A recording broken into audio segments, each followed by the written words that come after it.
ꯃꯛꯇꯪ ꯍꯥꯏꯕꯤꯔꯛꯎ ꯀꯣꯃꯦꯟꯗ ꯄ꯭ꯂꯤꯖ ꯑꯍꯥꯟꯕꯒꯤ ꯂꯥꯏꯚꯇꯨꯗ ꯑꯩꯅ ꯊꯥꯒꯠ ꯂꯥꯎꯅ ꯀꯛꯊꯠꯂꯝꯃꯦ VPN ꯑꯣꯟ ꯑꯣꯏꯗꯨꯅ ꯂꯩꯔꯝꯂꯦ ꯑꯗꯨꯅ ꯑꯩꯅ ꯂꯥꯏꯚꯇꯨ ꯀꯛꯊꯠꯂꯝꯕꯅꯤ ꯇꯞꯅ ꯏꯪꯅ ꯋꯥꯔꯤ ꯁꯥꯁꯤ ꯏꯆꯤꯟ ꯏꯅꯥꯎ ꯃꯈꯩꯒ ꯅꯨꯡꯁꯤꯖꯔꯕ ꯕ꯭ꯔꯗꯔ ꯑꯦꯟ ꯁꯤꯁꯇꯔ ꯃꯈꯩꯒ ꯐꯖꯅ ꯇꯞꯅ ꯏꯪꯅ ꯂꯥꯏꯚꯁꯤ ꯀꯨꯝꯊꯁꯤ ꯃꯈꯥ ꯇꯥꯁꯤ ꯃꯤꯅꯤꯠ ꯀꯨꯟꯊ꯭ꯔꯥ ꯃꯔꯨꯝ ꯋꯥꯔꯤ ꯁꯥꯁꯤꯀꯣ ꯑꯗꯨꯒ ꯋꯥꯐꯝ ꯈꯔꯁꯨ ꯀ꯭ꯂꯤꯌꯥꯔ ꯇꯧꯔꯝꯒꯦ ꯔꯤꯐ꯭ꯌꯨꯖꯤ ꯍꯥꯏꯕꯁꯤ ꯋꯥꯔꯧꯕ ꯀꯥꯡꯂꯨꯞ ꯑꯃ ꯌꯥꯎꯔꯦ ꯋꯥꯔꯧꯕꯤꯒꯅꯨ ꯔꯤꯐ꯭ꯌꯨꯖꯤ ꯍꯥꯏꯅ ꯔꯤꯐ꯭ꯌꯨꯖꯤ ꯍꯥꯏꯔꯤꯁꯤ ꯃꯄꯥꯟꯗꯒꯤ ꯆꯪꯁꯤꯜꯂꯛꯄ ꯑꯍꯥꯟꯕꯒꯤꯗꯨ ꯁꯦꯟꯆꯨꯔꯤ VPN ꯑꯣꯟ ꯇꯧꯗꯨꯅ ꯊꯝꯃꯨꯔꯦ ꯑꯗꯨꯅꯅꯤ ꯔꯤꯐ꯭ꯌꯨꯖꯤ ꯍꯥꯏꯔꯤꯁꯤ ꯃꯄꯥꯟꯗꯒꯤ ꯆꯪꯂꯛꯄ ꯀꯥꯡꯂꯨꯞꯁꯦ ꯁꯤꯕꯨꯅꯤ ꯔꯤꯐ꯭ꯌꯨꯖꯤ ꯍꯥꯏꯔꯤꯁꯤ ꯖꯤꯁꯇ꯭ꯔꯥ ꯍꯧꯖꯤꯛ ꯏꯖ꯭ꯔꯥꯏꯜ ꯃꯅꯨꯡꯗ ꯆꯪꯂꯛꯏꯕ ꯁꯦꯇꯂꯔ ꯃꯈꯩ ꯑꯁꯤ ꯔꯤꯐ꯭ꯌꯨꯖꯤꯅꯤ ꯑꯗꯨꯝ ꯇꯧꯗꯨꯅ ꯍꯧꯖꯤꯛ ꯃꯅꯤꯄꯨꯔꯗ ꯃꯄꯥꯟꯗꯒꯤ ꯆꯪꯂꯛꯂꯒ ꯈꯠꯅꯐꯝ ꯍꯠꯅꯐꯝ ꯊꯤꯔꯤꯕ ꯀꯥꯡꯂꯨꯞꯇꯣ ꯑꯗꯨ ꯔꯤꯐ꯭ꯌꯨꯖꯤꯅꯤ ꯃꯄꯥꯟꯗꯒꯤ ꯆꯪꯂꯛꯄ ꯀꯥꯡꯂꯨꯞꯇꯣ ꯑꯗꯨꯅꯅꯤ ꯍꯧꯖꯤꯛ ꯃꯅꯤꯄꯨꯔꯗ ꯑꯣꯏꯒꯦꯔꯥ ꯃꯐꯝ ꯈꯨꯗꯤꯡꯗ ꯃꯄꯥꯟꯗꯒꯤ ꯆꯪꯂꯛꯄꯁꯤꯅ ꯃꯄꯥꯟꯗꯒꯤ ꯆꯪꯂꯛꯂꯒ ꯇꯥꯈꯤꯕ ꯃꯤꯑꯣꯏꯁꯦ ꯑꯦꯅꯤ ꯀꯝꯃ꯭ꯌꯨꯅꯤꯇꯤꯁꯨ ꯑꯣꯏꯁꯅꯨ ꯃꯄꯥꯟꯗꯒꯤ ꯂꯥꯛꯄ ꯍꯥꯏꯕꯁꯦ ꯍꯨꯔꯥꯟꯅ ꯆꯪꯂꯛꯄ ꯀꯥꯡꯂꯨꯞꯁꯦ ꯑꯁꯤ ꯌꯥꯝꯅ ꯁꯥꯊꯤꯅ ꯀꯩꯅꯣꯝꯅꯤꯀꯣ ꯃꯥꯅꯦ ꯉꯁꯥꯏꯒꯤꯗꯨ ꯖꯄꯥꯟꯗꯣ ꯑꯩꯅ ꯁꯣꯝꯗ VPN ꯑꯃ ꯍꯥꯡꯗꯅ ꯊꯝꯃꯨꯔꯦ ꯍꯧꯖꯤꯛ ꯏꯇꯥꯎ ꯑꯃ ꯐꯣꯟ ꯇꯧꯔꯛꯂꯝꯃꯤ ꯑꯗꯨꯒ ꯋꯥꯔꯤ ꯃꯇꯦꯛ ꯑꯃꯈꯛꯇꯪ VPNꯁꯦ ꯑꯩ ꯍꯥꯡꯗꯕ VPN ꯍꯥꯡꯕꯒꯤ ꯅꯇꯤꯖꯥꯅꯤ ꯑꯗꯨ ꯕ꯭ꯂꯥꯔ ꯆꯠꯂꯤꯗꯣ ꯕ꯭ꯂꯥꯔ ꯆꯠꯐꯝ ꯊꯣꯛꯇꯦ VPNꯗꯨꯅ ꯉꯁꯥꯏꯒꯤ ꯌꯨꯇꯨꯕꯇ ꯄꯤꯗ꯭ꯔꯤꯕꯅꯦꯕ ꯂꯥꯏꯚ ꯆꯠꯄꯗꯨꯗ ꯑꯗꯣ ꯍꯧꯖꯤꯛ ꯏꯔꯥꯟ ꯏꯖ꯭ꯔꯥꯏꯜ ꯑꯃꯦꯔꯤꯀꯥ ꯑꯁꯤꯒꯤ ꯃꯇꯥꯡꯗꯁꯨ ꯋꯥꯔꯤ ꯈꯔ ꯂꯩꯔꯤ ꯏꯔꯥꯟꯒꯤ ꯇꯔꯞꯇ ꯏꯁꯇ꯭ꯔꯦꯠ ꯑꯣꯐ ꯍꯥꯔꯃꯨꯁꯁꯤꯒꯤ ꯃꯇꯥꯡꯗꯁꯨ ꯌꯥꯝꯅ ꯁꯥꯊꯤꯅ ꯏꯔꯥꯟꯒ ꯃꯥꯗ꯭ꯔꯩꯗꯤ ꯍꯧꯖꯤꯛꯀꯤ ꯁꯤꯒꯤ ꯔꯤꯖꯟꯁꯤꯗ ꯂꯩꯔꯤꯕ ꯏꯁꯂꯥꯃꯤꯛ ꯀꯟꯇ꯭ꯔꯤ ꯃꯈꯩꯒ ꯌꯥꯝ ꯁꯥꯊꯤꯅ ꯂꯥꯟꯁꯦ ꯇꯧꯅꯔꯛꯈꯤꯅꯤ ꯀꯔꯤ ꯍꯥꯏꯗꯤ ꯏꯔꯥꯟꯒꯤ ꯇꯔꯞꯇꯒꯤ ꯏꯁꯇ꯭ꯔꯦꯠ ꯑꯣꯐ ꯍꯥꯔꯃꯨꯁꯇꯒꯤ ꯇꯣꯜ ꯇꯦꯛꯁ ꯑꯃꯁꯤ ꯂꯧꯒꯗꯧꯔꯦ ꯍꯧꯖꯤꯛꯇ ꯑꯁꯤꯁꯨ ꯗꯣꯂꯔꯗ ꯅꯠꯇꯦ ꯂꯧꯒꯗꯧꯔꯤꯁꯦ ꯑꯁꯤꯗ ꯃꯈꯣꯏꯅ ꯄꯥꯔꯤꯁꯤꯅꯕꯨ ꯄꯥꯔ ꯕꯦꯔꯦꯜꯗ $1 ꯑꯗꯨꯒꯤ ꯀꯩꯅꯣꯝꯅꯤꯀꯣ ꯄꯥꯔꯤꯁꯦ ꯏꯔꯥꯟꯒꯤ ꯇꯔꯞꯇꯒꯤ ꯕꯦꯔꯦꯜ ꯑꯃꯗ $1 ꯑꯃ ꯑꯗꯨꯁꯨ ꯕꯤꯠ ꯀꯣꯏꯟ ꯍꯥꯏꯔꯤꯕ ꯀ꯭ꯔꯤꯞꯇꯣꯟ ꯃꯗꯩꯗꯤ ꯕꯤꯠ ꯀꯣꯏꯟ ꯍꯥꯏꯔꯤꯁꯦ ꯑꯁꯤꯅ ꯄꯦ ꯇꯧꯒꯗꯧꯔꯤꯕꯅꯤ ꯍꯧꯖꯤꯛꯇ ꯑꯁꯤꯅ ꯄꯦ ꯇꯧꯒꯗꯧꯔꯤꯕꯅꯤ ꯏꯁꯇ꯭ꯔꯦꯠ ꯑꯣꯐ ꯍꯥꯔꯃꯨꯁꯇ ꯑꯗꯨ ꯍꯌꯦꯡ ꯏꯔꯥꯏ ꯅꯨꯃꯤꯠꯁꯤ ꯐꯝꯂꯒ ꯋꯥꯔꯤ ꯁꯥꯟꯅꯕꯒꯤ ꯃꯇꯨꯡꯗ ꯗꯤꯇꯦꯜꯁ ꯄꯨꯝꯅꯃꯛ ꯂꯥꯛꯀꯅꯤ ꯏꯔꯥꯟꯒꯤ ꯇꯔꯞꯇꯒꯤ ꯍꯧꯖꯤꯛꯁꯨ 100 ꯁꯨꯕ ꯋꯦꯕꯁꯦ 100 ꯁꯣꯜꯈ꯭ꯔꯦ 99ꯗꯒꯤ 100 ꯁꯨꯕ ꯋꯦꯕꯁꯦ ꯑꯗꯨꯃꯛꯄꯨ ꯃꯥꯏꯀꯩ ꯑꯅꯤꯃꯛꯇꯒꯤ ꯗꯥꯕꯤꯅꯤꯀꯣ ꯍꯧꯖꯤꯛ ꯇꯧꯔꯤꯁꯦ ꯗꯥꯕꯤ ꯍꯥꯏꯕꯗꯤ ꯑꯅꯤꯃꯛꯀꯤ ꯇꯔꯞꯇꯒꯤꯁꯨ ꯍꯥꯏꯔꯤꯕꯅꯤ ꯑꯩꯈꯣꯏꯅ ꯂꯥꯟ ꯉꯝꯂꯦ ꯍꯥꯏꯅ ꯑꯃꯦꯔꯤꯀꯥꯁꯨ ꯍꯥꯏꯔꯤ ꯃꯈꯣꯏꯅ ꯂꯥꯟ ꯉꯝꯂꯦ ꯍꯥꯏꯅ ꯏꯔꯥꯟꯁꯨ ꯍꯥꯏꯔꯤ ꯃꯈꯣꯏꯅ ꯂꯥꯟ ꯉꯝꯂꯦ ꯍꯥꯏꯅ ꯃꯌꯥꯝ ꯑꯗꯨꯝ ꯈꯪꯂꯣ ꯂꯥꯟꯁꯤ ꯀꯅꯥꯅ ꯉꯝꯃꯤꯕꯅꯣ ꯍꯥꯏꯕꯁꯦ ꯏꯔꯥꯟꯅ ꯉꯝꯃꯤꯕ꯭ꯔꯥ ꯅ ꯑꯃꯦꯔꯤꯀꯥꯅ ꯉꯝꯂꯤꯕ꯭ꯔꯥ ꯍꯥꯏꯕꯁꯦ ꯀꯔꯤꯒꯤ ꯍꯥꯏꯕꯗꯤ ꯑꯃꯦꯔꯤꯀꯥꯒꯤ 15 ꯄꯣꯏꯟꯗꯨ ꯔꯤꯖꯦꯛ ꯇꯧꯈ꯭ꯔꯒ ꯏꯔꯥꯟꯒꯤ 10 ꯄꯣꯏꯟꯗꯅꯤ ꯑꯃꯦꯔꯤꯀꯥꯒꯤ ꯇꯔꯞꯇꯒꯤ ꯌꯥꯔꯛꯈ꯭ꯔꯤꯁꯦ ꯑꯁꯤꯗ ꯑꯃꯦꯔꯤꯀꯥꯒꯤ ꯇꯔꯞꯇꯒꯤ ꯃꯔꯨꯑꯣꯏꯅ ꯍꯥꯏꯔꯛꯈ꯭ꯔꯤꯁꯤ ꯏꯁꯇ꯭ꯔꯦꯠ ꯑꯣꯐ ꯍꯥꯔꯃꯨꯁꯀꯤ ꯋꯥꯐꯝ ꯈꯛꯇꯅꯤꯀꯣ ꯁꯤꯗ ꯏꯔꯥꯟꯒꯤ ꯅ꯭ꯌꯨꯀ꯭ꯂꯤꯌꯔ ꯌꯥꯎꯗꯦ ꯏꯔꯥꯟꯒꯤ ꯃꯤꯁꯥꯏꯜ ꯌꯥꯎꯗꯦ ꯑꯁꯤ ꯃꯈꯩꯁꯦ ꯑꯃꯐꯥꯎ ꯌꯥꯎꯗꯦ ꯑꯃꯦꯔꯤꯀꯥꯒꯤ ꯇꯔꯞꯇ ꯍꯧꯖꯤꯛ ꯐꯥꯎꯗ ꯑꯁꯤ ꯍꯌꯦꯡ ꯏꯔꯥꯏ ꯅꯨꯃꯤꯠ ꯀꯔꯤꯒꯨꯝꯕ ꯁꯤꯒꯤ ꯋꯥꯐꯝꯗ ꯅꯩꯅꯔꯛꯑꯁꯨ ꯌꯥꯏꯀꯣ ꯑꯩꯒꯤ ꯍꯤꯁꯥꯞꯇꯅꯦ ꯍꯧꯖꯤꯛꯇꯗꯤ ꯕꯁ ꯑꯃꯦꯔꯤꯀꯥꯒꯤ ꯇꯔꯞꯇꯒꯤ ꯌꯥꯝꯅ ꯁꯥꯊꯤꯅ ꯏꯔꯥꯟꯒꯤ ꯃꯊꯛꯇ ꯅꯝꯁꯤꯜꯂꯤꯁꯤ ꯀꯔꯤꯅꯣ ꯍꯥꯏꯕꯗ ꯏꯁꯇ꯭ꯔꯦꯠ ꯑꯣꯐ ꯍꯥꯔꯃꯨꯁꯁꯦ ꯑꯁꯤ ꯈꯛꯇꯅꯦꯕ ꯁꯣꯝꯗ ꯅ꯭ꯌꯨꯀ꯭ꯂꯤꯌꯔ ꯐꯦꯁꯤꯂꯤꯇꯤ ꯌꯥꯎꯗꯦ ꯃꯤꯁꯥꯏꯜ ꯄ꯭ꯔꯣꯒ꯭ꯔꯥꯝ ꯌꯥꯎꯗꯦ ꯗ꯭ꯔꯣꯟ ꯄ꯭ꯔꯣꯒ꯭ꯔꯥꯝ ꯌꯥꯎꯗꯦ ꯑꯃ ꯀꯔꯤꯝꯇ ꯌꯥꯎꯗꯦ ꯅꯣꯏ ꯀꯁꯥꯔꯒꯤ ꯅꯖꯤꯃꯨꯗꯤꯟꯗꯨ ꯈꯪꯕ꯭ꯔꯣ ꯅꯖꯤꯃꯨꯗꯤꯟ ꯀꯧꯕꯗꯤ ꯃꯌꯥꯝ ꯑꯃ ꯂꯩ ꯏꯇꯥꯎ ꯕ꯭ꯔꯣ ꯃꯁꯛ ꯌꯥꯝ ꯐꯖꯩ ꯃꯥꯏꯗ ꯃꯇꯨ ꯍꯧꯕꯁꯦ ꯄꯥꯝꯃꯤ ꯃꯥꯏꯗ ꯃꯇꯨ ꯍꯧꯕꯁꯦ ꯍꯥꯏꯕꯗꯤ ꯃꯥꯏꯗ ꯀꯣꯏ ꯍꯧꯕꯁꯦ ꯍꯥꯏꯔꯤꯕ꯭ꯔꯣ ꯑꯩ ꯀꯔꯤꯝꯇ ꯈꯪꯗ꯭ꯔꯦ ꯑꯗꯨ ꯍꯧꯖꯤꯛꯀꯤ ꯀꯩꯅꯣꯝꯁꯤꯗꯅꯤ ꯏꯁꯇ꯭ꯔꯦꯠ ꯑꯣꯐ ꯍꯥꯔꯃꯨꯁꯁꯤꯗ ꯏꯔꯥꯟꯒꯤ ꯇꯔꯞꯇꯒꯤ ꯑꯩꯈꯣꯏꯒꯤ ꯇꯦꯛꯁ ꯑꯃ ꯂꯧꯒꯗꯧꯔꯤ ꯇꯦꯛꯁ ꯍꯥꯏꯕꯗꯤ ꯃꯈꯣꯏꯒꯤ ꯖꯍꯥꯖ ꯃꯈꯩꯗꯒꯤꯅꯤ ꯑꯗꯨꯒ ꯈꯥꯂꯤ ꯖꯍꯥꯖ ꯆꯠꯄꯗꯣ ꯑꯗꯨꯒꯤ ꯃꯊꯛꯇ ꯏꯔꯥꯟꯒꯤ ꯇꯔꯞꯇꯩ ꯀꯔꯤꯝꯇ ꯂꯩꯇꯦ ꯈꯥꯂꯤ ꯖꯍꯥꯖ ꯆꯠꯄꯗꯨ ꯏꯔꯥꯟꯒꯤ ꯇꯔꯞꯇꯩ ꯐ꯭ꯔꯤꯅꯤ ꯑꯗꯨꯒ ꯄꯥꯔ ꯕꯦꯔꯦꯜ $1 ꯑꯗꯨꯁꯨ ꯗꯣꯂꯔꯗ ꯅꯠꯇꯦ ꯄꯦ ꯇꯧꯒꯗꯧꯔꯤꯗꯣ ꯀ꯭ꯔꯤꯞꯇꯣꯟ ꯀꯔꯤꯒꯤ ꯍꯥꯏꯕꯗꯤ ꯀ꯭ꯔꯤꯞꯇꯣꯟ ꯑꯃꯁꯨꯡ ꯍꯧꯖꯤꯛꯀꯤ ꯕꯤꯠ ꯀꯣꯏꯟꯁꯦ ꯑꯁꯤꯗ ꯑꯃꯦꯔꯤꯀꯥꯒꯤ ꯗꯈꯜ ꯑꯟꯗꯥꯖꯤ ꯂꯩꯇꯥꯕ ꯑꯃꯦꯔꯤꯀꯥꯒꯤ ꯈꯨꯠ ꯌꯥꯎꯗꯕ ꯃꯈꯣꯏꯅ ꯐ꯭ꯔꯤꯖ ꯇꯧꯕ ꯉꯝꯂꯣꯏ ꯃꯈꯣꯏꯅ ꯑꯃ ꯇꯧꯕ ꯉꯝꯂꯣꯏ ꯍꯧꯖꯤꯛꯀꯤ ꯁꯤꯒꯤ ꯄꯩꯁꯥꯁꯤꯗ ꯑꯗꯨꯒ ꯕ꯭ꯔꯣ ꯊꯕꯥꯛꯇ ꯃꯇꯨ ꯍꯧꯕ꯭ꯔꯥ ꯀꯩꯅꯣꯅꯦ ꯅꯪꯅ ꯍꯥꯏꯔꯤꯁꯦ ꯊꯕꯥꯛꯇ ꯃꯇꯨ ꯍꯧꯗꯦ ꯀ꯭ꯂꯤꯌꯥꯔꯅꯤ ꯊꯕꯥꯛ ꯄꯨꯔꯥ ꯀ꯭ꯂꯤꯌꯥꯔꯅꯤ ꯁꯦꯡꯅ ꯍꯥꯏꯕꯗ ꯑꯩꯈꯣꯏ ꯅꯤꯡꯊꯦꯝꯅꯤꯌꯦ ꯅꯤꯡꯊꯦꯝ ꯁꯥꯒꯩꯅꯦ ꯍꯥꯏꯌꯦ ꯑꯩꯈꯣꯏ ꯃꯣꯏꯆꯤꯡꯁꯦ ꯑꯗꯨꯅꯅꯦ ꯊꯕꯥꯛꯇ ꯃꯇꯨ ꯍꯧꯗꯦ ꯑꯌꯥꯝꯕꯗꯤ ꯑꯩꯈꯣꯏ ꯃꯣꯏꯆꯤꯡꯁꯦ ꯕ꯭ꯔꯣ ꯏꯁ ꯇꯨ ꯃꯆ ꯍꯥꯏꯔꯝꯂꯦ ꯀꯔꯤꯅꯣ ꯈꯪꯗꯦ ꯃꯥꯅ ꯇꯨ ꯃꯆ ꯀ꯭ꯔꯥꯏꯅ ꯇꯧꯔꯛꯏꯁꯦ ꯑꯗꯣ ꯍꯧꯖꯤꯛ ꯔꯤꯐꯨꯖꯤꯒꯤ ꯋꯥꯇꯥꯡꯁꯦ ꯔꯤꯐꯨꯖꯤꯒꯤ ꯃꯇꯥꯡꯁꯦ ꯋꯥꯔꯧꯕ ꯀꯥꯡꯂꯨꯞ ꯑꯃ ꯌꯥꯎꯔꯦ ꯋꯥꯔꯧꯕꯤꯒꯅꯨ ꯔꯤꯐꯨꯖꯤ ꯍꯥꯏꯔꯁꯤ ꯃꯄꯥꯟꯗꯒꯤ ꯆꯪꯁꯤꯜꯂꯛꯄ ꯐꯠꯇꯕ ꯃꯤꯑꯣꯏ ꯃꯈꯩꯗꯨꯕꯨꯅꯤ ꯔꯤꯐꯨꯖꯤ ꯍꯥꯏꯔꯁꯤ ꯖꯤꯁꯇꯔꯥ ꯏꯖ꯭ꯔꯥꯏꯜ ꯃꯅꯨꯡꯗ ꯆꯪꯂꯛꯑꯒ ꯁꯦꯇꯂꯔ ꯃꯈꯩꯅ ꯋꯦꯁ ꯕꯦꯡꯗ ꯐꯤꯂꯤꯁꯇꯤꯅꯤ ꯃꯈꯩꯗ ꯖꯨꯂꯨꯝ ꯇꯧꯔꯤꯁꯦ ꯑꯗꯨꯒꯨꯝꯕꯗꯨꯕꯨꯅꯤ ꯔꯤꯐꯨꯖꯤ ꯍꯥꯏꯔꯤꯁꯦ ꯔꯤꯐꯨꯖꯤ ꯃꯤꯅꯥꯏ ꯍꯥꯏꯔꯤꯁꯦ ꯑꯗꯨꯕꯨꯅꯤ ꯁꯤꯃ ꯀ꯭ꯂꯤꯌꯥꯔꯅꯤ ꯑꯩꯒꯤ ꯇꯔꯞꯇꯒꯤ ꯑꯩ ꯀꯝꯃꯨꯅꯤꯇꯤ ꯑꯃꯠꯇꯒꯁꯨ ꯑꯩ ꯊꯤꯅꯅꯤꯡꯗꯦ ꯁꯦꯡꯅ ꯍꯥꯏꯕꯗ ꯃꯩꯇꯩ ꯑꯣꯏꯒꯦꯔꯥ ꯑꯇꯩ ꯑꯇꯩ ꯑꯣꯏꯒꯦꯔꯥ ꯖꯣ ꯑꯁꯦꯡꯕꯗꯣ ꯖꯣ ꯑꯁꯦꯡꯕ ꯔꯤꯐꯨꯖꯤ ꯃꯈꯩꯅ ꯔꯤꯐꯨꯖꯤ ꯃꯄꯥꯟꯗꯒꯤ ꯆꯪꯂꯛꯄ ꯃꯈꯩꯅ ꯍꯧꯖꯤꯛ ꯃꯅꯤꯄꯨꯔ ꯃꯅꯨꯡꯗ ꯂꯥꯟ ꯇꯧꯔꯤꯕ ꯃꯗꯩꯗꯤ ꯑꯃ ꯑꯉꯥꯡ ꯅꯨꯕꯤꯗ ꯀꯥꯞꯁꯤꯜ ꯊꯤꯟꯖꯤꯜꯂꯤꯕ ꯑꯁꯤ ꯄꯨꯔꯥ ꯀꯟꯗꯦꯝ ꯇꯧꯋꯤ ꯑꯁꯤ ꯌꯥꯝ ꯁꯥꯊꯤꯅ ꯍꯦꯟꯖꯜꯕ ꯊꯕꯛꯅꯤ ꯑꯁꯤ ꯁꯔꯀꯥꯔꯒꯤ ꯐꯦꯂꯤꯌꯔꯅꯤ ꯒꯣꯚꯔꯟꯃꯦꯟꯠꯒꯤ ꯐꯦꯂꯤꯌꯔꯅꯤ ꯀꯩꯅꯣ ꯃꯁꯤ ꯉꯥꯎꯔ ꯃꯥꯜꯂꯦꯗ ꯏꯕ꯭ꯔꯤ ꯍꯩꯗꯦ ꯁꯥꯔꯁꯦ ꯊꯕꯥꯛꯇꯨ ꯃꯇꯨ ꯍꯧꯕ꯭ꯔꯥ ꯑꯝꯇ ꯌꯦꯡꯒꯦ ꯈꯔ ꯍꯥꯏꯖꯤꯜꯂꯛꯂꯦ ꯀꯩꯅꯣ ꯑꯩ ꯀꯔꯤꯝꯇ ꯈꯪꯗ꯭ꯔꯦ ꯑꯩ ꯕ꯭ꯂꯣꯛ ꯗꯛ ꯇꯧꯖꯜꯂꯗꯤ ꯃꯗꯩꯗꯤ ꯁꯦꯟꯆꯨꯔꯤ ꯁꯥꯎꯔꯛꯈ꯭ꯔꯦꯀꯣ ꯊꯕꯥꯛꯇ ꯃꯇꯨ ꯍꯧꯕ ꯈꯔ ꯌꯦꯡꯁꯤꯜꯒꯦ ꯍꯥꯏꯔꯁꯨ ꯀꯔꯤꯅꯣ ꯑꯩ ꯀꯔꯤꯝꯇ ꯒ꯭ꯌꯥꯟ ꯃꯦꯟ ꯇꯥꯔꯛꯇ꯭ꯔꯦ ꯁꯖꯜ ꯈꯨꯂꯛꯐꯝ ꯃꯅꯤꯄꯨꯔꯁꯤ ꯅꯦꯠꯁꯤ ꯍꯥꯡꯗ꯭ꯔꯤꯕ꯭ꯔꯥ ꯍꯧꯖꯤꯛꯁꯨ ꯄꯥꯎꯁꯤ ꯂꯥꯏꯃ ꯇꯥꯅꯤꯡꯕ ꯃꯤꯁꯤ ꯂꯩꯔꯝꯒꯅꯤ ꯅꯦꯠꯁꯤꯅ ꯍꯦꯛ ꯁꯔꯀꯥꯔꯁꯤꯅ ꯍꯦꯛ ꯉꯝꯕꯗꯤ ꯀꯩꯅꯣꯝꯇ ꯇꯧꯒꯅꯤ ꯅꯦꯠꯁꯤꯗ ꯇꯥꯏꯅꯅꯤ ꯀꯩꯅꯣꯝ ꯇꯧꯒꯅꯤ ꯅꯦꯠꯁꯤꯗ ꯇꯥꯏꯅꯅꯤ ꯀꯔꯤꯅꯣ ꯀꯔꯤꯝꯇ ꯒ꯭ꯌꯥꯟ ꯇꯥꯗꯦ ꯍꯧꯖꯤꯛ ꯂꯦꯕꯅꯟꯁꯤꯗ ꯂꯣꯏꯅꯃꯛꯇ ꯍꯦꯟꯅ ꯆꯥꯎꯅ ꯏꯖ꯭ꯔꯥꯏꯜꯒꯤ ꯇꯔꯞꯇꯒꯤ ꯏꯁꯇ꯭ꯔꯥꯏꯛ ꯇꯧꯈ꯭ꯔꯦ ꯂꯦꯕꯅꯟ ꯃꯅꯨꯡꯁꯤꯗ ꯑꯗꯨꯒ ꯍꯤꯖꯕꯨꯜꯂꯥꯍꯒꯤ ꯇꯔꯞꯇꯒꯤꯁꯨ ꯚꯤꯗꯤꯑꯣ ꯈꯔ ꯂꯥꯛꯏ ꯃꯈꯣꯏꯒꯤ ꯃꯔꯀꯥꯕꯥ ꯇꯦꯡ ꯃꯈꯣꯏꯒꯤ ꯚꯦꯍꯤꯀꯜ ꯑꯗꯨꯗ ꯗ꯭ꯔꯣꯟ ꯑꯦꯇꯦꯛ ꯇꯧꯕꯒꯤ ꯍꯧꯖꯤꯛꯇ ꯑꯩꯗꯤ ꯌꯥꯏ ꯅꯦꯠ ꯍꯥꯡꯗꯦ ꯅꯦꯠꯁꯤ ꯃꯈꯣꯏꯒꯤ ꯅꯦꯠꯁꯤ ꯇꯥꯏꯅꯐꯝꯅꯤ ꯃꯈꯣꯏꯒꯤ ꯅꯦꯠꯁꯤ ꯇꯥꯏꯅꯐꯝꯅꯤ ꯑꯗꯨꯒꯨꯝꯕ ꯃꯐꯝꯗꯨꯗ ꯇꯦꯔꯔꯤꯁ ꯃꯈꯣꯏ ꯇꯦꯔꯔꯤꯁ ꯃꯄꯥꯟꯗꯒꯤ ꯆꯪꯂꯛꯄ ꯇꯦꯔꯔꯤꯁ ꯑꯃꯁꯨꯡ ꯈꯨꯠꯂꯥꯏ ꯄꯥꯏꯕ ꯃꯈꯩꯅ ꯑꯉꯥꯡ ꯃꯈꯩꯒꯤ ꯃꯊꯛꯇ ꯂꯥꯟ ꯇꯧꯔꯛꯄ ꯈꯔꯁꯤ ꯌꯥꯝ ꯁꯥꯊꯤꯅ ꯆꯥꯎꯈꯠꯈꯤꯗ꯭ꯔꯕ ꯃꯤꯅꯥꯏꯒꯤ ꯂꯝꯆꯠꯅꯤꯀꯣ ꯀ꯭ꯂꯤꯌꯥꯔ ꯋꯥꯅꯤ ꯑꯗꯨꯒ ꯁꯤꯒꯤ ꯃꯇꯥꯡꯁꯤꯗ ꯃꯅꯤꯄꯨꯔꯒꯤ ꯄꯥꯎꯁꯤ ꯁ꯭ꯋꯥꯏꯁꯤꯗ ꯉꯥꯏꯍꯥꯛꯇꯪ ꯇꯦꯜꯂꯒꯦ ꯑꯗꯨꯒ ꯃꯤꯗꯜ ꯏꯁꯀꯤ ꯄꯥꯎꯁꯤ ꯃꯌꯥꯝꯗ ꯇꯥꯍꯟꯖꯔꯝꯃꯒꯦ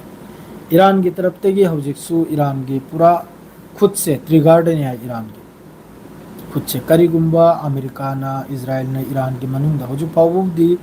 ꯏꯖ꯭ꯔꯥꯏꯜꯒꯤ ꯇꯔꯞꯇꯒꯤꯁꯨ ꯑꯃꯦꯔꯤꯀꯥꯒꯤ ꯇꯔꯞꯇꯒꯤꯁꯨ ꯏꯔꯥꯟ ꯃꯅꯨꯡꯗ ꯂꯥꯟꯁꯤ ꯇꯧꯔꯛꯇ꯭ꯔꯤ ꯍꯧꯖꯤꯛ ꯐꯥꯎꯕ ꯑꯗꯨꯃꯛꯄꯨ ꯏꯔꯥꯟꯒꯤ ꯃꯤꯑꯣꯏ ꯄꯨꯝꯅꯃꯛ ꯍꯧꯖꯤꯛ ꯂꯝꯕꯤꯗ ꯊꯣꯛꯂꯒ ꯂꯣꯏꯅ ꯁꯦꯂꯦꯕ꯭ꯔꯦꯠ ꯇꯧꯔꯤ ꯁꯦꯂꯦꯕ꯭ꯔꯦꯠꯁꯤꯁꯨ ꯌꯥꯝꯅ ꯁꯤꯁꯐꯥꯌꯔꯁꯦ ꯄꯨꯔꯥ ꯂꯥꯟꯁꯦ ꯂꯦꯞꯄꯤꯕ ꯅꯠꯇꯦ ꯕꯁ ꯍꯞꯇꯥ ꯑꯅꯤ ꯈꯛꯇꯒꯤꯅꯤ ꯁꯤꯃꯁꯨ ꯃꯌꯥꯝ ꯒ꯭ꯌꯥꯟ ꯇꯥꯎꯀꯣ ꯍꯞꯇꯥ ꯑꯅꯤ ꯈꯛꯇꯒꯤꯅꯤ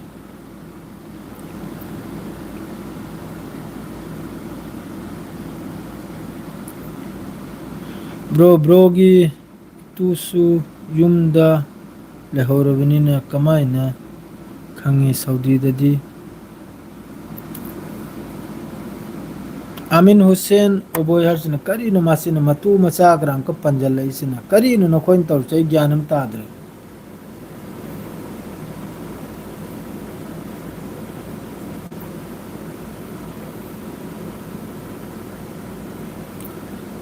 ꯅꯈꯣꯏ ꯑꯍꯨꯝꯁꯦ ꯑꯩꯅ ꯕ꯭ꯂꯣꯛ ꯇꯧꯔꯦꯀꯣ ꯋꯥꯔꯧꯕ ꯌꯥꯗꯦ ꯈꯪꯉꯤꯕ꯭ꯔꯥꯅꯦ ꯑꯩ ꯕ꯭ꯂꯣꯛ ꯇꯧꯁꯤꯜꯂꯦ ꯁꯤꯗ ꯑꯃꯤꯟ ꯍꯨꯁꯦꯟ ꯁꯤꯝꯁꯨ ꯑꯩ ꯕ꯭ꯂꯣꯛ ꯇꯧꯔꯦ ꯋꯥꯔꯧꯕ ꯌꯥꯗꯦ ꯃꯗꯩꯗꯤ ꯑꯇꯩꯁꯤꯁꯨ ꯑꯩ ꯕ꯭ꯂꯣꯛ ꯇꯧꯔꯦꯀꯣ ꯅꯈꯣꯏ ꯃꯤ ꯈꯔ ꯑꯩ ꯕ꯭ꯂꯣꯛ ꯇꯧꯔꯦ ꯁꯦꯡꯅ ꯍꯥꯏꯕꯗ ꯀꯔꯤ ꯍꯥꯏꯕꯗꯤ ꯅꯈꯣꯏ ꯌꯥꯝ ꯁꯥꯊꯤꯅ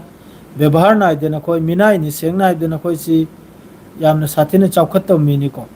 ꯑꯗꯨꯅ ꯑꯩ ꯑꯗꯨꯝ ꯕ꯭ꯂꯣꯛ ꯇꯧꯁꯤꯜꯂꯒꯦ ꯃꯌꯥꯝ ꯁꯥꯎꯕ ꯌꯥꯗꯦ ꯈꯪꯉꯤꯕ꯭ꯔꯥꯅꯦ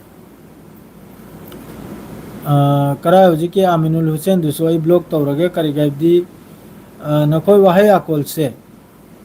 ꯅꯈꯣꯏ ꯌꯥꯝꯅ ꯑꯟꯗꯤꯁꯤꯄ꯭ꯂꯤꯟ ꯃꯤꯅꯤ ꯈꯪꯉꯦꯗꯅ ꯑꯗꯨꯅ ꯅꯈꯣꯏ ꯑꯅꯤ ꯑꯍꯨꯝꯁꯤ ꯑꯩꯅ ꯊꯤꯡꯖꯤꯜꯈ꯭ꯔꯕꯅꯤ ꯀꯔꯤꯒꯤ ꯍꯥꯏꯕꯗꯤ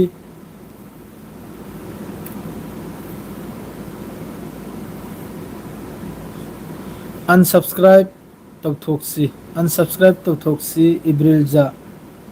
ꯕ꯭ꯂꯣꯛ ꯇꯧꯈ꯭ꯔꯣ ꯕ꯭ꯂꯣꯛ ꯇꯧꯈ꯭ꯔꯦ ꯃꯈꯣꯏ ꯑꯅꯤꯗꯨ ꯁꯦꯡꯅ ꯍꯥꯏꯕꯗ ꯑꯃꯅ ꯀꯩꯅꯣ ꯏꯕ꯭ꯔꯥꯗꯤꯖꯥꯔꯁꯦ ꯑꯟꯁꯞꯁꯀ꯭ꯔꯥꯏꯞ ꯇꯧꯊꯣꯛꯁꯦ ꯑꯟꯁꯞꯁꯀ꯭ꯔꯥꯏꯞ ꯇꯧꯊꯣꯛꯁꯦ ꯍꯥꯏꯔꯤꯕ꯭ꯔꯥ ꯇꯧꯊꯣꯛꯎ ꯕꯦꯔꯥ ꯂꯩꯇꯦꯗ ꯑꯊꯨ ꯊꯤꯕ ꯃꯤ ꯅꯠꯇꯦ ꯃꯩꯇꯩ ꯄꯥꯉꯜ ꯃꯈꯣꯏ ꯑꯅꯤꯗꯨ ꯑꯩꯅ ꯕ꯭ꯂꯣꯛ ꯇꯧꯈ꯭ꯔꯦ ꯃꯈꯣꯏ ꯑꯅꯤꯗꯨ ꯁꯦꯡꯅ ꯍꯥꯏꯕꯗ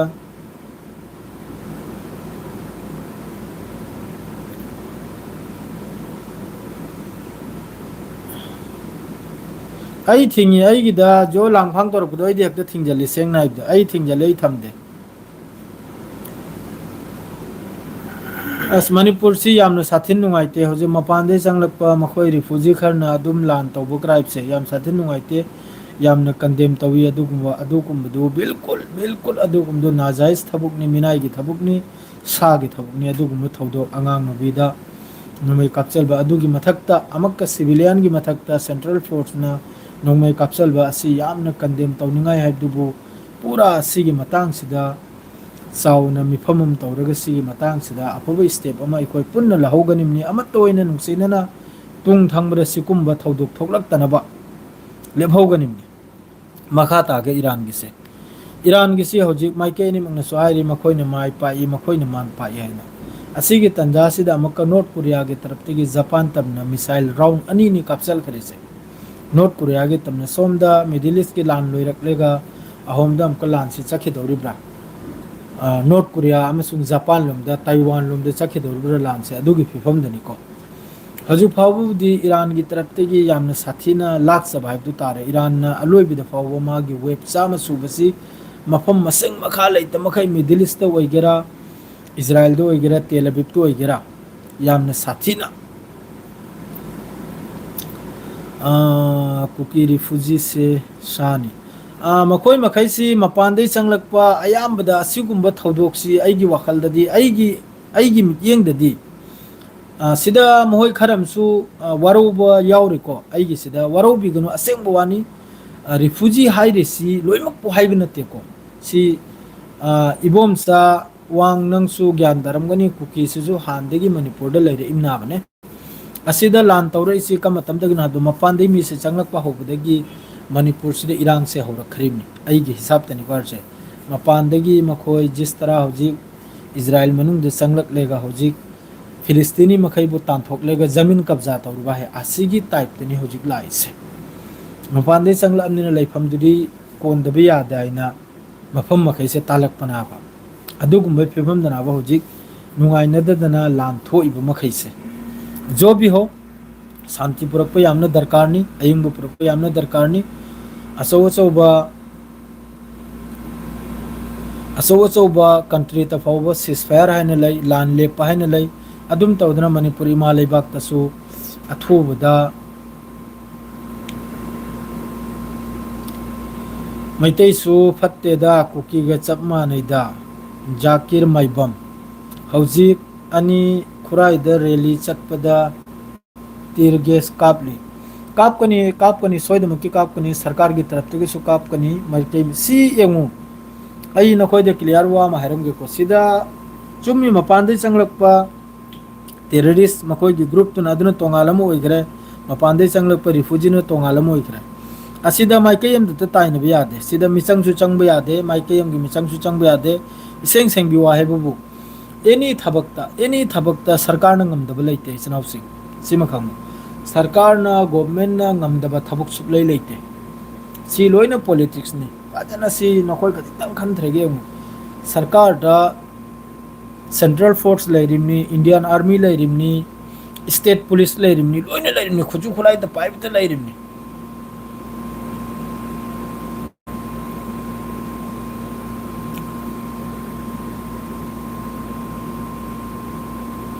ꯃꯥꯅꯤ ꯑꯁꯦꯡꯕꯅꯤ ꯔꯤꯐ꯭ꯌꯨꯖꯤ ꯍꯥꯏꯕꯁꯤꯗꯤ ꯑꯩꯅ ꯃꯄꯥꯟꯗꯒꯤ ꯆꯪꯂꯛꯄꯗꯨꯕꯨ ꯔꯤꯐ꯭ꯌꯨꯖꯤ ꯍꯥꯏꯕꯅꯤꯗ ꯃꯄꯥꯟꯗꯒꯤ ꯆꯪꯂꯛꯄꯗꯣ ꯑꯗꯨꯕꯨ ꯔꯤꯐ꯭ꯌꯨꯖꯤ ꯍꯥꯏꯕꯅꯤ ꯂꯣꯏꯅꯃꯛꯄꯨ ꯍꯥꯏꯕ ꯅꯠꯇꯦ ꯁꯤꯁꯨ ꯑꯩꯒꯤ ꯇꯔꯞꯇꯒꯤ ꯀ꯭ꯂꯤꯌꯥꯔꯅꯤ ꯑꯗꯣ ꯑꯉꯥꯡ ꯍꯠꯄꯗꯨꯗꯤ ꯌꯥꯝꯅ ꯁꯥꯊꯤꯅ ꯅꯨꯡꯉꯥꯏꯇꯦꯀꯣ ꯌꯥꯝꯅ ꯀꯟꯗꯦꯝ ꯇꯧꯅꯤꯡꯉꯥꯏ ꯋꯥꯐꯝꯅꯤ ꯖꯣ ꯕꯤ ꯍꯣ ꯑꯗꯨꯗꯁꯨ ꯇꯥꯏꯅꯔꯔꯣꯏꯒꯦꯀꯣ ꯑꯩꯒꯤ ꯋꯥꯐꯝꯗ ꯑꯩ ꯊꯝꯖꯔꯝꯃꯒꯦ ꯁꯤ ꯄꯨꯝꯅꯃꯛꯁꯤ ꯒꯣꯔꯃꯦꯟꯠ ꯃꯆꯨꯝ ꯆꯥꯕ ꯃꯈꯩꯒꯤ ꯃꯈꯣꯏꯒꯤ ꯐꯦꯂꯤꯌꯔꯅꯤꯀꯣ ꯃꯈꯣꯏꯅ ꯉꯝꯗꯕ ꯂꯩꯇꯦ ꯂꯥꯟꯁꯤꯁꯨ ꯃꯈꯣꯏꯅ ꯂꯣꯏꯁꯤꯟꯕ ꯉꯝꯃꯤ ꯂꯥꯟꯁꯤꯁꯨ ꯃꯈꯣꯏꯅ ꯂꯦꯞꯍꯟꯕ ꯉꯝꯃꯤ ꯂꯣꯏꯅꯃꯛ ꯃꯈꯣꯏꯅ ꯉꯝꯃꯤ ꯁꯤ ꯃꯈꯣꯏꯒꯤ ꯄꯣꯂꯤꯇꯤꯛꯁ ꯉꯥꯛꯇꯅꯤ ꯑꯩꯒꯤ ꯍꯤꯁꯥꯕꯇꯗꯤ ꯃꯌꯥꯝꯒꯤ ꯋꯥꯈꯜꯅ ꯀꯔꯤꯅꯣ ꯑꯗꯨꯗꯤ ꯈꯪꯗꯦꯀꯣ ꯁꯦꯟꯇ꯭ꯔꯦꯜ ꯐꯣꯔꯁ ꯑꯃꯁꯨꯡ ꯏꯟꯗꯤꯌꯥꯟ ꯑꯥꯔꯃꯤ ꯃꯗꯨꯒ ꯁ꯭ꯇꯦꯠ ꯄꯨꯂꯤꯁꯅ ꯉꯝꯗꯕ ꯂꯩꯇꯦ ꯁꯔꯀꯥꯔꯅ ꯃꯈꯣꯏꯕꯨ ꯐ꯭ꯔꯤ ꯍꯦꯟ ꯄꯤꯕꯗ ꯈꯨꯠꯂꯥꯏ ꯄꯥꯏꯕ ꯃꯄꯥꯟꯗꯒꯤ ꯆꯪꯂꯛꯄ ꯑꯣꯏꯒꯦꯔꯥ ꯀꯝꯃ꯭ꯌꯨꯅꯤꯇꯤ ꯑꯦꯅꯤ ꯀꯝꯃ꯭ꯌꯨꯅꯤꯇꯤ ꯑꯣꯏꯒꯦꯔꯥ ꯄꯥꯡꯒꯜ ꯑꯣꯏꯒꯦꯔꯥ ꯃꯩꯇꯩ ꯑꯣꯏꯒꯦꯔꯥ ꯀꯨꯀꯤ ꯑꯣꯏꯒꯦꯔꯥ ꯅꯥꯒꯥ ꯑꯣꯏꯒꯦꯔꯥ ꯀꯔꯤ ꯃꯔꯝꯒꯤꯅꯣ ꯈꯨꯠꯂꯥꯏ ꯄꯥꯏꯒꯗꯧꯔꯤꯁꯦ ꯀꯔꯤ ꯃꯔꯝꯒꯤꯅꯣ ꯀꯥꯞꯅꯒꯗꯧꯔꯤꯁꯦ ꯀꯔꯤ ꯃꯔꯝꯒꯤꯅꯣ ꯃꯈꯣꯏꯅ ꯈꯨꯠꯂꯥꯏ ꯁꯤꯖꯤꯟꯅꯒꯗꯧꯔꯤꯁꯦ ꯑꯁꯤ ꯒꯣꯔꯃꯦꯟꯠꯅ ꯉꯝꯗ꯭ꯔꯣ ꯑꯁꯤ ꯃꯈꯩꯁꯦ ꯊꯤꯡꯕ ꯒꯣꯔꯃꯦꯟꯠꯅ ꯃꯆꯤ ꯑꯃꯗꯒꯤ ꯐꯥꯒꯠꯄ ꯉꯝꯗ꯭ꯔꯣ ꯀꯔꯤꯒꯤ ꯐꯥꯒꯠꯇ꯭ꯔꯤꯕꯅꯣ मागी पॉलिटिक्स इलेक्शन मतमदा कम्युनिटी अमगा कम्युनिटी अमगा खतना हलबा फूना हलबा सीन हलबा असिन मागी वोट बैंक दो ओइरिबा अदुनी फेल पुनमक सरकार गी फेलियर पुनमक सरकार गिनी मनाक्ता सीआरपीएफ केम लैरगा सेंट्रल फोर्स की केम लैरगा करी मोंगदा हौजिकी खुचुखुलाइसी करी मोंगदा युमदुर कापचलमिनो करी मोंगदा अंगांग अनिदु सिरिमनो करी मोंगदा हौजिकी सिविलियन अनिहुम से सिरिमनो से कनागी फेलियर असिदा अदुम सिगी वाफम से लोइजलागे सिदा अदुम लोइजलागे अदु गाजा रोंगे पाव तावरके गाजा मनुंगदे ngasisu इजराइल की तरफ तगी स्ट्राइक तोवी गाजा मनुंगदे ngasisu इजराइल की तरफ तगी स्ट्राइक तोवी अदुगा हौजिक फावदा लेबनान मनुंग सिदा इजराइल की तरफ तगी स्ट्राइक तोबे सुलु लेप्ते हौजिक मनुंगदा असिदा लोइंगते हेना नुंगाइबो वाहेबु ईरान की हौजिक स्ट्रेट ऑफ हॉर्मुज ता कंट्रोल से असिनी ईरान की स्ट्रेट ऑफ हॉर्मुज ता कंट्रोल तोबसिदा मिडिल ईस्ट ता मी खरमसु मबुक चाउखलक यावरेको करिगाइबी स्ट्रेट ऑफ हॉर्मुज सिदा ईरान तगी नत्ते को मिडिल ईस्ट मखैसे लोइमक सम्मेगा लाइबनी असिदा लोइंगतेन पिकप मफम से कानमनो हाबी स्ट्रेट ऑफ हॉर्मुज से सोमवांग बदनबु ईरान लेरे सोमवांग बदनबु ओमान लेरे ईरान न ममांगी मागी 10 पॉइंट हाई की असिदा लौखलकप पैसासी ओमान अमसुंग मखोइगा तंखाई एनगा दरुनायना सिगी वाफम से योरपदा हौजिक अतई कंट्री मखैसे कतर वगैरह सऊदी वगैरह दुबई वगैरह असी मखैसे ममित से चाउखलकप म ओइरनाबा करिगाइबी असिना ईरान की बहुत फायदा नाबा बहुत फायदा है ईरान की मनुंगदा काइखरिबा तोइखरिबा असी पुनमक से सेमगत सागलपगी चांस ले याबा सेमगत सागलपगी चांस ले याबा अदुई पैसा अदुना असिदनी हौजि ममि चाउखलकदौरसे लोइमक अदुगा नेतन्याहू खजितंग मचिल पोमी करिगाइबी मचिल पोमी अबि अमेरिका ना ईरान के सिस्फायर तौगिबसे मादि सुपम पामदे अदुई मथक्ता सिस्फायर सिगी मनुंगदा स्ट्रेट ऑफ हॉर्मुज तने अब चलखरेसे सोम द मिसाइल प्रोग्राम चलमद्रे माद्रेदी ईरान दा हौजि फावबा यूरेनियम इनरिचमेंट तौबदो 450 kg दो हौजिकसु ईरान की मखुत्ता लैरियाबा हौजिकसु ईरान की मखुत्ता लैरियाबा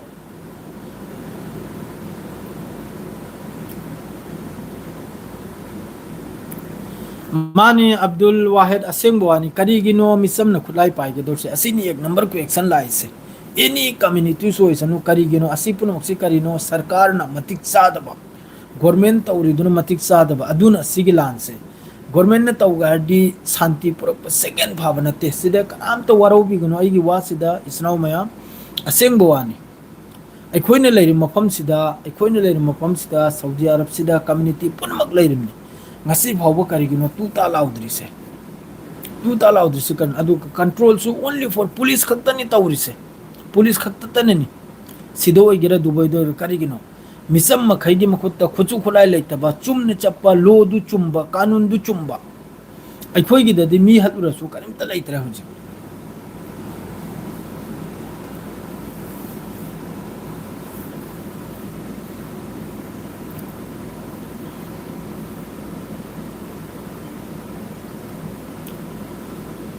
जाकिर माइबंग वालेकुम अस्सलाम ब्रो चाक चार इयाम नसर नुंगारी को अनाय याउदे हाफिज अबुंगो याउदे अनाय याउजदे नखोय मयाम की दुआदगी अनाय याउजदे यामना नुंगाइजरी यामना नुंगाइते मणिपुर लोमदा नेट लांग थिंगजनना अमम तौबसी याम साथिन नुंगाइते पाउ तानिंगबा कांगलुप अमसु यारोंगनि सोयदमकी अदु सॉरी नि मैते पांगल की तरफ तगी उपाय लेते लान तौनरदी लान थोकलदी फत्तनुंत थोकलदी असी लोइना सरकार की मचिन थीबा मखोई की मिनाई की लमचत तो सेंग ना हाइब द मिनाई की लमचत हाइब दुबा सेंग मिनाई की लमचत नि आई सुए यानिंगदे आई खोरम दसो हजि याम कन तौरी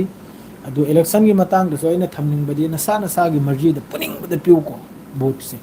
सरकार अफबा चलाइगनी बा कान बु पुरकनी बा शांति पुरकनी बा सरकार दु यंगलेगा वोट पिबिउ वोट से खोइन पिबु मतम द लुपा संगा की लिसिंग की खल्लेगा पीखिबा अदुना सिपुनक से ओइरिमने आइसु मणिपुर दगिनी इलियास ओके ब्रो ईरान द खुला योनबा कंट्री दो तारिफ 50 थंबनी हाइरी ब्रो ईरान द खुला योनबा अदुकुम दो हाइनिंग बा हाइजनी करिमता मोवालौद्रे लान सिदे ईरान न माइ पाकले नखोय मयाम की दुआ देगी ईरान सिना माइ पाकलमनि हुजिकता नेतन्याहू चाकली याम फजन मा याम साथिना टेंशन देनी नेतन्याहू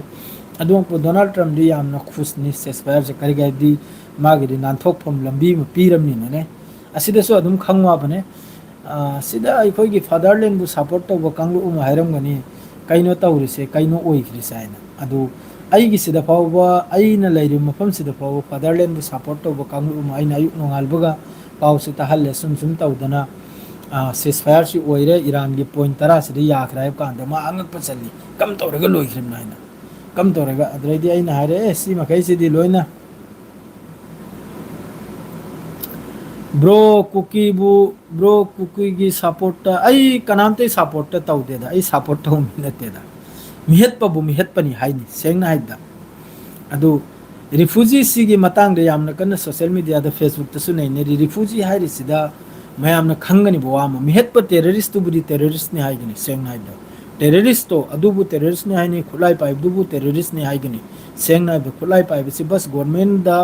government की authority याव मी दो अदु तना खुलाई पाए गिनी मी अदु नते बे जो खुलाई पाइरि मखै दो एनी कम्युनिटी सो जनो पांगल जो जनो मैतै जो जनो कुकी सो जनो अदु टेररिस्ट नि लोय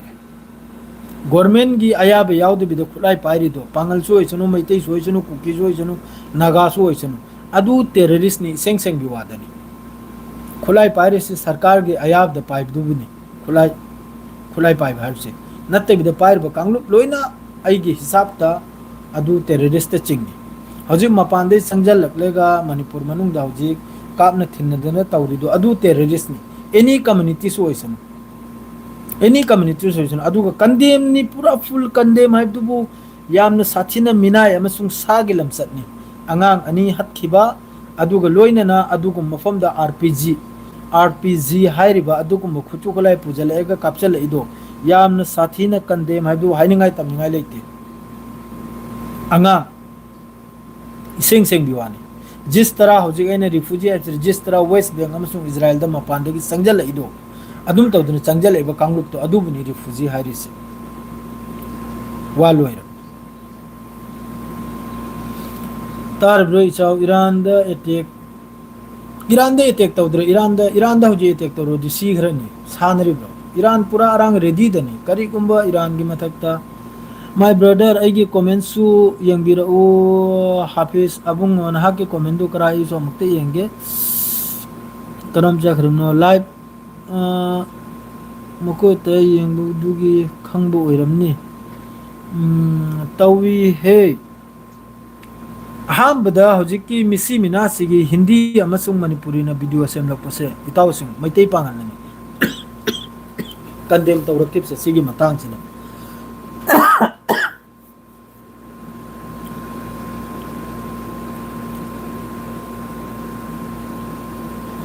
यंगु सिदा लोइमक से यंगु से सरकार न थोगली उंगान तनी को गवर्नमेंट फदबदगी करिगे दि अदुगुंबा होजिकी आइना वीडियो हमसु थेंगनै को होजिकी अदुगुंबा युम दुदा मकोइन आरपीजी अदुगुं कापचल थिनजलम द अदुगी नाकल दुदनि सीआरपीएफ लेर दु मकोइ मखै दु खंगद्र ब्रो सेंट्रल फोर्स की केम लेर दु मकोइ मखै दु खंगद्र ब्रो अदुगु मकोइ नाक मिसम की मथकता नोमै का पखरा से सानरि ब्रो